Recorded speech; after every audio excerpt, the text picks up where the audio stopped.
ce matin, j'avais envie de donner ce titre au message que le Seigneur a mis sur mon cœur, un phare dans la tempête. On a eu ces dernières semaines, il y a eu un petit peu d'angoisse avec une navigatrice qui était partie pour faire le tour du monde sur son bateau. Et à un moment donné, sa famille n'avait plus aucune nouvelle. Et c'était le branle-bas de combat de se dire, mais il y a peut-être une vague, une tempête. On sait qu'elle passait vers les Bermudes, où c'est un endroit qui est très fragile au niveau du climat météorologique. Et puis, plus aucune nouvelle, etc. Et puis tout d'un coup, je ne veux pas dire de bêtises, mais 2-3 semaines après, elle a réapparu dans le sens où tous ses appareils étaient tombés en panne. Elle avait dû, avec les moyens du bord, se réorienter. Et c'est à ça que sert un phare, en fin de compte. Un phare, on en voit, alors ici, comment dirais-je, sur le lac, quand vous avez des tempêtes qui se préparent, vous avez des mini-lumières qui éclairent et qui donnent le tempo, déjà pour dire de faire attention, et puis d'un autre côté, pour montrer où se trouve la terre ferme. Et ce phare qui éclaire montre la direction. Jésus a dit ceci dans Matthieu 5,16, que votre lumière brille devant les hommes afin qu'ils voient votre belle manière d'agir et qu'ainsi ils célèbrent la gloire de votre Père céleste. Un phare dans la tempête. Les gens sont révoltés.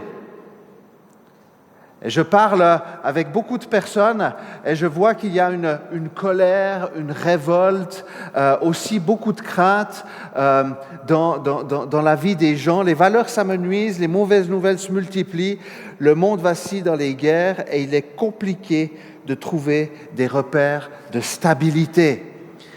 Et les croyants, l'Église a un rôle non négligeable à manifester par son témoignage un phare dans la tempête. Alors, je voulais prendre ce psaume 112. Une fois n'est pas coutume, j'ai un PowerPoint pour nous aider à la lecture et puis aussi au point. Je n'ai pas du tout l'habitude de le faire, donc... enfin, j'ai plus l'habitude. Mais avec Robert Burgard, quand j'étais en stage pastoral avec lui, les PowerPoint étaient un exercice assez courant. Donc, sans tarder, nous prenons le psaume 112 et nous allons lire les 3 premiers versets.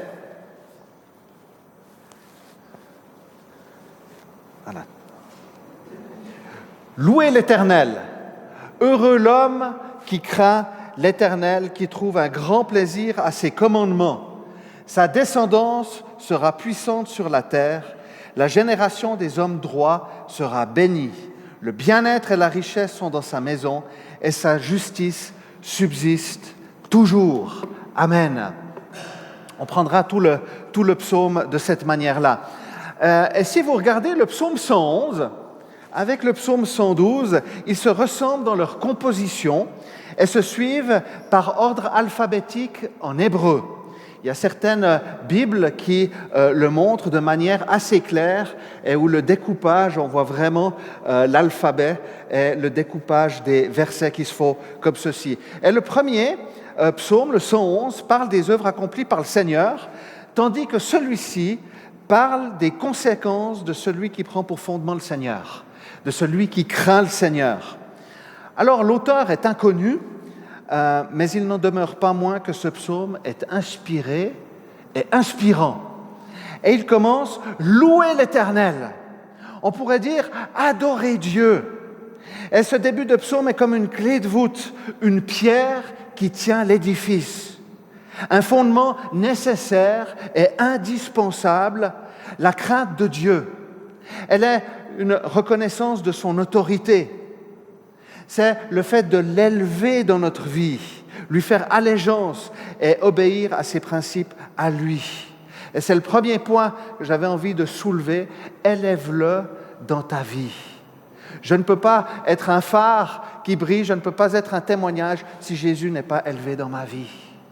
Et il y a cette importance de louer le Seigneur. J'étais interpellé. J'ai reçu un WhatsApp cette semaine par mon cher collègue Robin, je ne vais pas le citer, trop tard, qui montrait le premier chant de louange généré par l'intelligence artificielle. Et vous savez quoi? En Amérique, il est premier dans les charts. Et je trouve que c'est interpellant, mais aussi affligeant. Et c'est ce que j'ai envoyé à Robin, j'ai dit affligeant. Où se trouve le Saint-Esprit? Et dans le fait de louer le Seigneur, le fait de l'adorer, il y a quelque chose du cœur, les amis. C'est pas juste chanter des chansons pour chanter des chansons.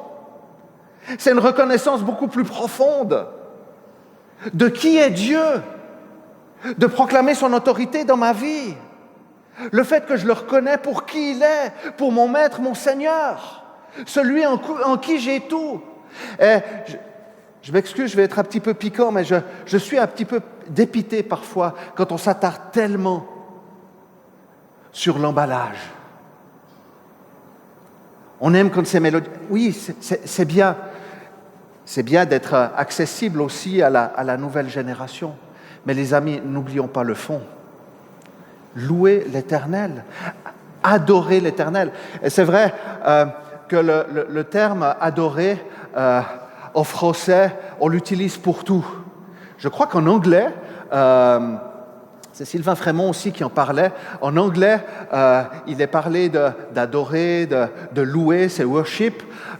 Et c'est vrai qu'en français, on a galvaudé, parce qu'on peut adorer plein de choses. On adore des pâtes. Est-ce qu'on adore vraiment des pâtes? J'adore les plats de pâtes, j'adore le rôti à midi quand je vais sortir de l'église. Ne nous trompons pas de cible. On ne peut adorer que Dieu. Et l'adorer, c'est l'élever. L'adorer, c'est le reconnaître. L'adorer, c'est accepter aussi ce qu'il a pour ma vie.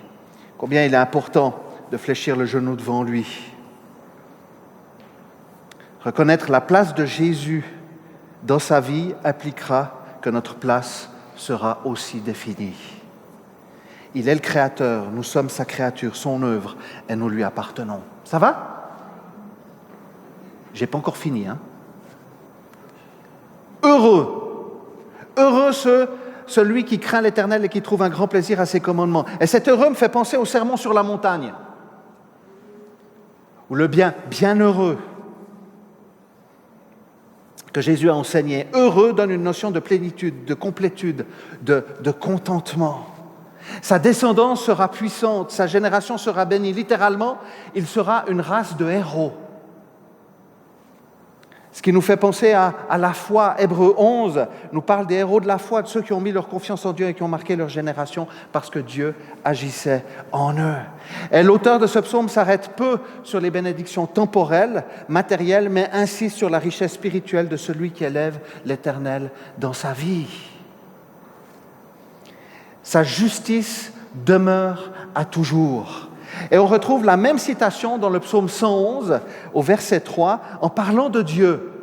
Il est dit de Dieu que sa justice subsiste, demeure à toujours. Et la même chose pour le croyant. Sa justice demeure à toujours. C'est étonnant, n'est-ce pas? À la fois, on a l'action de Dieu, et à la fois, on voit que ça peut être aussi une manifestation du croyant. Sa justice demeure à toujours. Cette justice à laquelle le psalmiste se réfère et s'efforce à conformer sa vie à la volonté de Dieu est un reflet de celle de Dieu, est le résultat de l'action de l'Esprit dans la vie du fidèle. Il nous transforme par son Esprit. Et ce qu'il a commencé, il le mènera à son plein accomplissement. Élever le Seigneur dans sa vie a la conséquence qu'il met sa main sur nous, nous comble de toute bénédiction spirituelle dont nous avons besoin pour que notre vie reflète la sienne. Craindre le Seigneur impliquera un fruit qui se manifestera d'une manière ou d'une autre, même après notre mort, parce qu'il conserve son amour jusqu'à 1000 générations. Amen. Alléluia. Et quand je regarde, moi je suis un chrétien je pense, de deuxième génération. Peut-être qu'avant, ils étaient... non, c'est pas vrai, de troisième génération.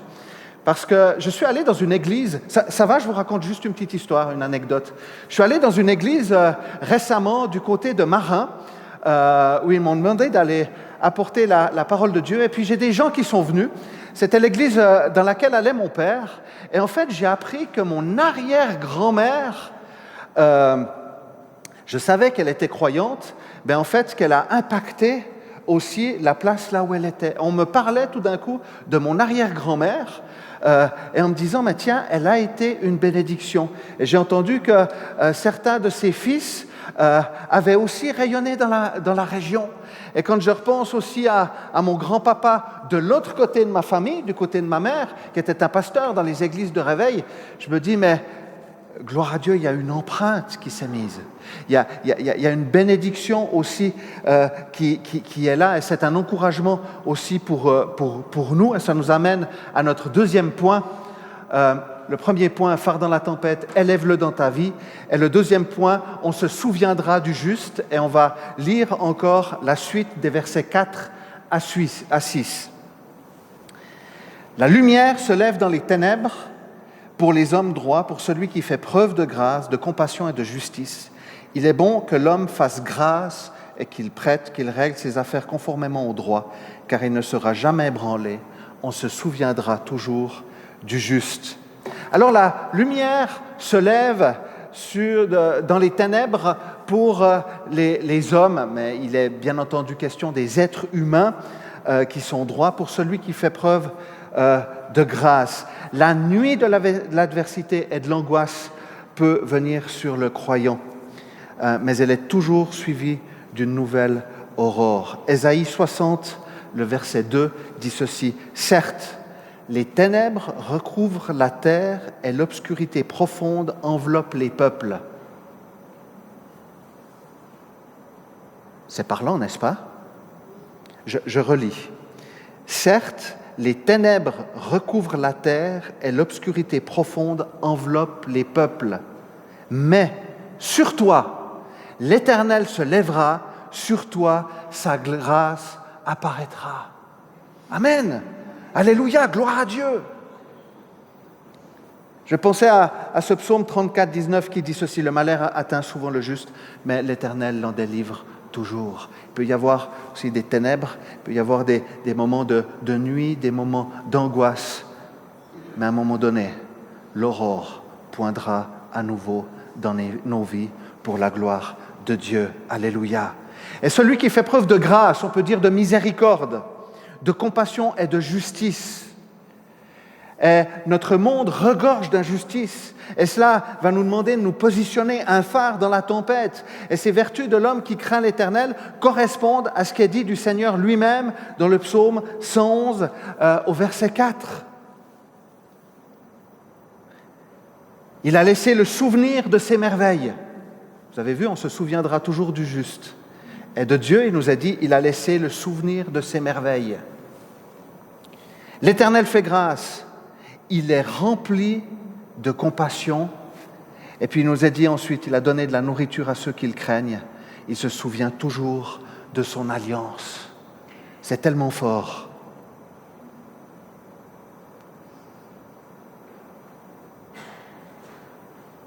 Et cela fait écho au terme de chrétien qui nous a été partagé dimanche passé par Jeannette, des petits Christ, ceux qui marchent comme le Seigneur a marché. Et on voit vraiment une correspondance qui est claire et forte. Et on se souviendra toujours du juste.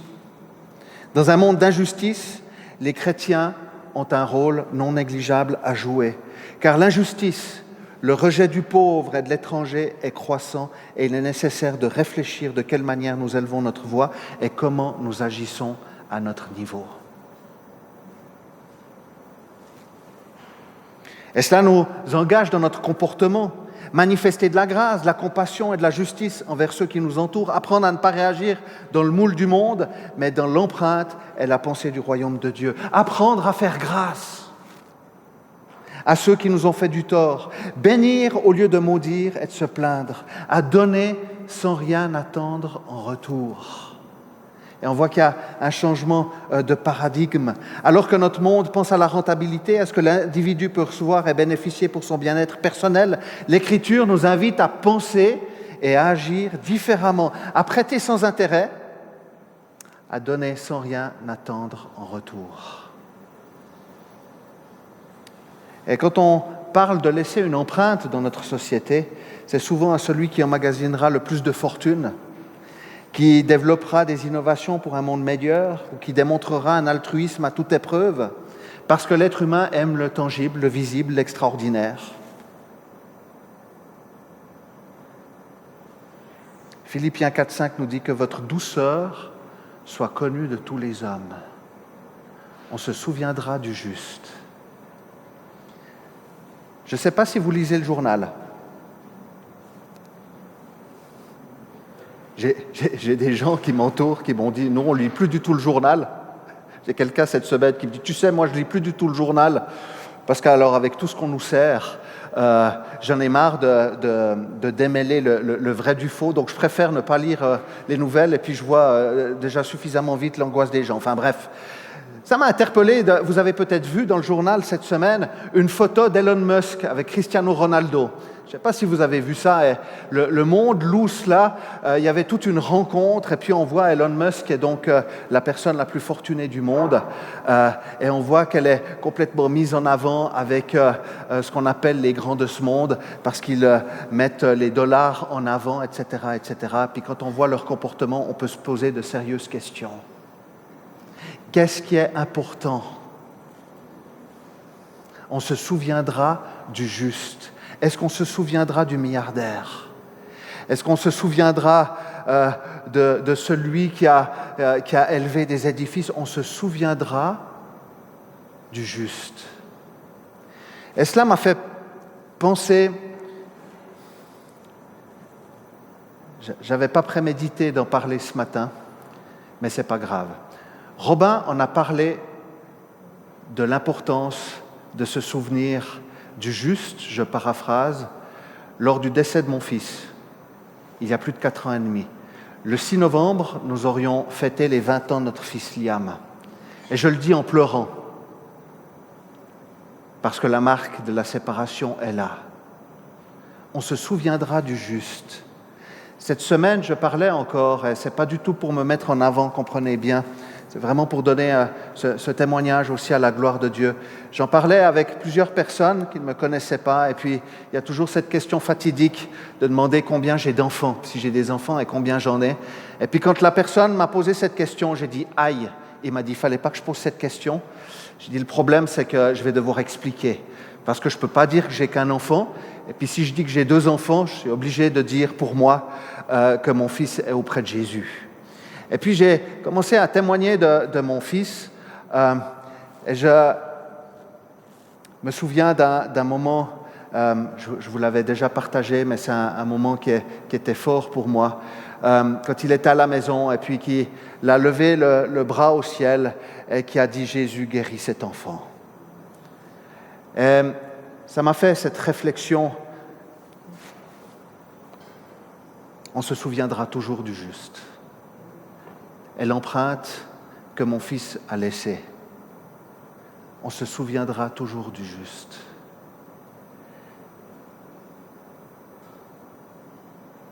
Que le Seigneur nous vienne en aide, parce que nos propres forces, cela est impossible. Combien il est important de rester intègre, de rester attaché à notre Seigneur comme la foi d'un enfant. Mon fils, qui était autiste, ne comprenait pas tout, mais il avait saisi quelque chose de fort. C'est que Jésus existait. Et je peux vous dire, vous pouvez aller dans le service d'oncologie à l'hôpital pédiatrique de Lausanne, et je suis sûr que si vous dites Liam, ils vous parleront de notre fils, parce qu'il a laissé cette empreinte-là, à la gloire de Dieu. C'est le Seigneur en lui qui a laissé cette empreinte-là. Et notre foi en Christ va impacter notre manière de fonctionner dans notre relation avec les autres, impacter aussi notre façon de gérer nos biens. Il prête, il règle ses affaires conformément au droit. Ça va? Vous êtes encore avec moi?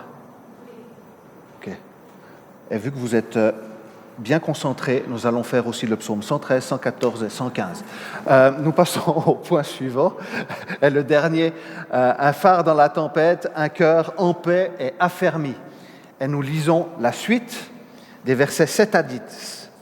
Il ne redoute pas les mauvaises nouvelles, son cœur est ferme, plein de confiance en l'Éternel, son cœur est affermi, il n'éprouve aucune crainte au point qu'il regarde ses adversaires en face. Il distribue ses bienfaits, il donne aux pauvres, sa justice subsiste à toujours, il relève la tête avec gloire. Le méchant le voit et s'irrite, il grince des dents et perd courage. Les désirs des méchants sont réduits à néant. Celui qui craint le Seigneur ne redoute pas les mauvaises nouvelles. Et notre quotidien est ponctué de mauvaises nouvelles, que ce soit par le biais des médias, de ce qui se passe dans le monde, on a parlé tout à l'heure de fake news, et nous ne sommes pas insensibles à tout ce qui se passe dans le monde, aux tremblements de terre, aux famines, aux personnes bloquées dans des grottes, à ceux qui sont victimes d'attentats. Et on a fêté, quelle drôle de fête, les 10 ans des attentats du Bataclan. Et nous savons que nous sommes dans les temps de la fin, ce que Jésus avait prédit avant son retour proche. Et ce n'est pas un hasard que le Seigneur nous ait dit de veiller et de prier. Notre affermissement dans un monde qui vacille ne peut se manifester que dans une relation nourrie avec le Seigneur. Et nous aussi sommes soumis à des mauvaises nouvelles qui nous impliquent directement. Perte d'un emploi, maladie, problèmes familiaux, soucis avec nos enfants, incertitude quant à l'avenir, peur du lendemain, et j'en passe. Et j'insiste sur le fait qu'être affermi ne fait pas de nous des personnes insensibles. Ça, c'est quelque chose qui se travaille aussi dans notre relation avec le Seigneur, parce que les différents événements, mauvaises nouvelles auxquels nous sommes confrontés sont en soi déstabilisants, car ils nous confrontent aussi dans notre réalité, nous amenant tout un tas de questions, commençant toujours par un pourquoi. Paul l'a appelé le combat de la foi, que nous menons tous de front. Celui qui craint le Seigneur est affermi. Et l'affermissement en Dieu, en Christ, se travaille sur la durée. C'est un processus qui se développe dans une relation profonde avec notre Créateur. Et c'est son œuvre à lui.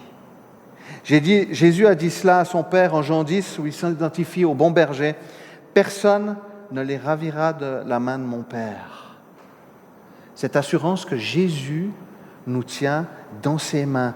Il nous enracine en lui, nous affermit en profondeur. Il nourrit notre foi par sa parole. Il nourrit notre foi par sa parole. C'est lui qui nous attire à lui. C'est lui qui est à l'initiative de toutes choses. Et je vais terminer en disant ceci. Je ne m'y suis pas trop attardé, mais il y a aussi plein de correspondances. J'ai fait la correspondance entre Dieu et le croyant, entre Dieu et le fidèle, le juste, mais il y a aussi une correspondance qu'on aurait pu faire entre le juste et le méchant. Et il est dit assez clairement que voilà, le juste, on voit qu'il y a une bénédiction qui dure, et on voit que le méchant va dans le néant. On ne va pas se souvenir de lui. Le méchant va être oublié, va être mis aux oubliettes. Et nous pouvons être déstabilisés par des personnes malveillantes, par les méchants, qui disent aussi faussement du mal de nous, qui colportent la calomnie et le mensonge. Mais celui qui craint Dieu est affermi dans son identité et ne craint pas le regard des autres, mais craint le regard de celui duquel il reconnaît l'autorité et qui s'y soumet. Et combien nous avons besoin aussi, de prendre conscience de cela. Préoccupons-nous du Seigneur et non du méchant, parce que c'est Dieu qui s'en occupe et c'est lui qui nous justifie et qui nous rendra aussi justice. Un phare dans la tempête. Élevons le Seigneur dans nos vies. Reconnaissons-le de toute autorité, que conscient que son esprit est à l'œuvre en nous. Un phare dans la tempête, on se souviendra du juste. Tendons la main aux pauvres. Donnons notre voix contre l'injustice. Soyons de ceux qui ne se privent pas et qui ne privent personne de la grâce de Dieu. Un phare dans la tempête, un cœur en paix et affermi se développe dans la foi et la confiance en notre Seigneur Tout-Puissant, conscient qu'il nous tient entre ses mains et que nous n'avons pas à craindre l'adversité. Amen. Seigneur, merci pour ta présence. Merci Seigneur parce que tes œuvres sont merveilleuses. Seigneur, nous voulons premièrement te louer et t'adorer. Nous voulons premièrement t'élever dans nos vies, Seigneur. Te reconnaître de toute autorité. Reconnaître aussi que tu es le souverain de nos vies, Seigneur. Et te remercier pour cela. Seigneur, nous croyons que notre vie a un but en toi et avec toi, par toi, Seigneur, au nom de Jésus. Seigneur, tu vois les combats et les difficultés que nous pouvons avoir dans ce monde qui vacille. Et merci Seigneur parce que tu viens encore poser ta main sur chacune de nos vies. Seigneur, on peut voir certains standards dans les Écritures. Et, Seigneur, par nos propres forces, nous confessons notre incapacité, mais notre désir, te laisser encore œuvrer par l'action et la puissance de ton esprit dans nos vies, dans le nom de Jésus. Seigneur, je te prie pour ceux qui passent par un temps d'obscurité en ce moment et te demander, Seigneur, à ce que l'aube puisse à nouveau poindre, à que ta lumière éclate, Seigneur, dans le nom de Jésus. Je te prie, nous te prions, Seigneur, de venir donner des forces et des ressources à ceux parmi nous qui en manquent, à venir donner de la paix et de la stabilité, de l'affermissement dans notre marche chrétienne. Nous te le demandons, Seigneur, tous, chacun, chacune, dans le nom de Jésus. Et Seigneur, nous te prions à ce que notre voix contre l'injustice dans ce monde soit claire et audible. Aide-nous dans cette démarche. Donne-nous la sagesse qui vient d'en haut. Nous te le demandons, Seigneur, de tout cœur, au nom de Jésus. Amen.